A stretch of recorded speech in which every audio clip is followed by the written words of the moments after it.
ದೇವಸ್ಥಾನದಿಂದ ಹಿಂದಿರುಗಿ ಬರುವಾಗ ಈ 4 ತಪ್ಪುಗಳನ್ನು ಮಾಡಲೇಬಾರದು. ಶಾಂತಿ ಮತ್ತು ನೆಮ್ಮದಿಗಾಗಿ ನಮ್ಮೆಲ್ಲ ಸಮಸ್ಯೆಗಳು ದೂರ ಆಗಬಹುದು ಎನ್ನುವ ನಂಬಿಕೆಯಿಂದ ದೇವರಿಗೆ ಕೃತಜ್ಞತೆಯನ್ನು ಸಲ್ಲಿಸುವುದಕ್ಕಾಗಿ ದೇವಸ್ಥಾನಗಳಿಗೆ ಭೇಟಿಯನ್ನು ನೀಡ್ತೀವಿ. ದೇವಸ್ಥಾನಗಳಿಗೆ ಭೇಟಿ ನೀಡಿ ಹಿಂತಿರುಗಿ ಬರುವಾಗ ನಾವು ಕೆಲವೊಂದು ತಪ್ಪುಗಳನ್ನು ಮಾಡಬಾರ್ದು. ಆ ತಪ್ಪುಗಳು ಯಾವ್ಯಾವುದು ಅಂತ ಈ ವಿಡಿಯೋದಲ್ಲಿ ನೋಡೋಣ. ವಿಡಿಯೋನ ಪೂರ್ತಿ ನೋಡಿ ಇಷ್ಟ ಆದಲ್ಲಿ ಲೈಕ್, ಶೇರ್ ಮತ್ತು ಸಬ್ಸ್ಕ್ರೈಬ್ ಮಾಡೋದನ್ನು ಮರಿಬೇಡಿ. ಕೆಲವೊಮ್ಮೆ ನಾವು ದೇವಸ್ಥಾನಗಳಿಗೆ ಭೇಟಿ ನೀಡಿ ಹಿಂತಿರುಗಿ ಬರುವಾಗ ತಿಳಿದೋ ಅಥವಾ ತಿಳಿಯದೆಯೋ ಕೆಲವೊಂದು ತಪ್ಪುಗಳನ್ನು ಮಾಡ್ತೀವಿ. ಇಂತಹ ತಪ್ಪುಗಳನ್ನು ಮಾಡೋದು ಜೀವನದಲ್ಲಿ ಸಮಸ್ಯೆಗಳನ್ನು ಎದುರಿಸುವಂತೆ ಮಾಡುತ್ತೆ. ದೇವಸ್ಥಾನಗಳಿಂದ ಹಿಂತಿರುಗಿ ಬರುವಾಗ ನಾವು ಯಾವೆಲ್ಲ ತಪ್ಪುಗಳನ್ನು ಮಾಡಬಾರ್ದು ಗೊತ್ತಾ? ದೇವಸ್ಥಾನಗಳಿಗೆ ಭೇಟಿ ನೀಡಿದಾಗ ಸಾಮಾನ್ಯವಾಗಿ ದೇವರ ಪ್ರಸಾದವನ್ನು ತಿನ್ನಲು ನೀಡ್ತಾರೆ. ಕೆಲವೊಬ್ಬರು ಪ್ರಸಾದವನ್ನು ದಾರಿಯಲ್ಲೇ ಬರುವಾಗ ತಿಂದುಕೊಂಡು ಬರುವ ಅಭ್ಯಾಸವನ್ನು ಹೊಂದಿರ್ತಾರೆ. ಅದರಲ್ಲೂ ನೀವೇ ಸ್ವತಃ ದೇವರಿಗೆ ಅರ್ಪಿಸಿದ ಪ್ರಸಾದವನ್ನು ದಾರಿಯಲ್ಲಿ ತಿನ್ನಲು ಹೋಗಬೇಡಿ.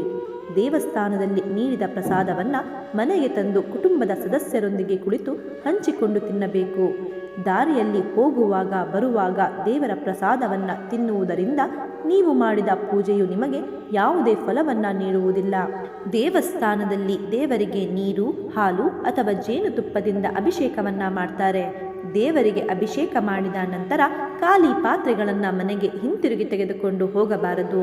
ಇದನ್ನು ಮಾಡುವುದರಿಂದ ಓರ್ವ ವ್ಯಕ್ತಿ ಯಾವುದೇ ಕೆಲಸವನ್ನು ಮಾಡಿದರೂ ಸಹ ಅದರಲ್ಲಿ ವೈಫಲ್ಯವನ್ನು ಎದುರಿಸಬೇಕಾಗುತ್ತದೆ.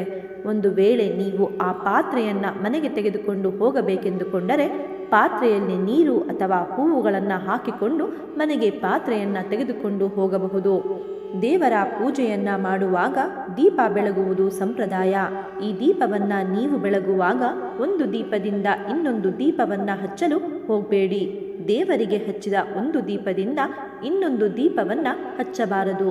ಒಂದು ದೀಪದಿಂದ ಇನ್ನೊಂದು ದೀಪವನ್ನು ಹಚ್ಚುವುದು ಅಂದರೆ ದೇವರಿಗೆ ನೀವು ಅಗೌರವವನ್ನು ತೋರಿಸುತ್ತಿದ್ದೀರಿ ಎಂದರ್ಥ.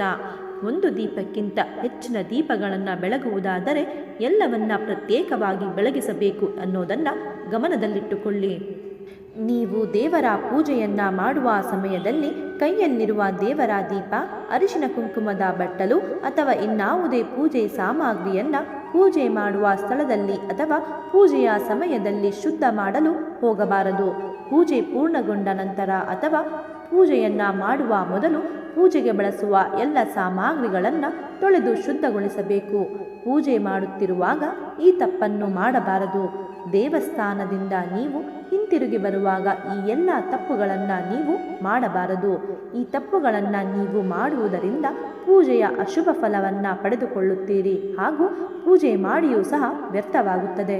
ಹಾಗಾಗಿ ದೇವಸ್ಥಾನಕ್ಕೆ ಹೋಗಿ ಹಿಂತಿರುಗಿ ಬರುವಾಗ ಈ ತಪ್ಪುಗಳನ್ನೆಲ್ಲ ಮಾಡಬೇಡಿ.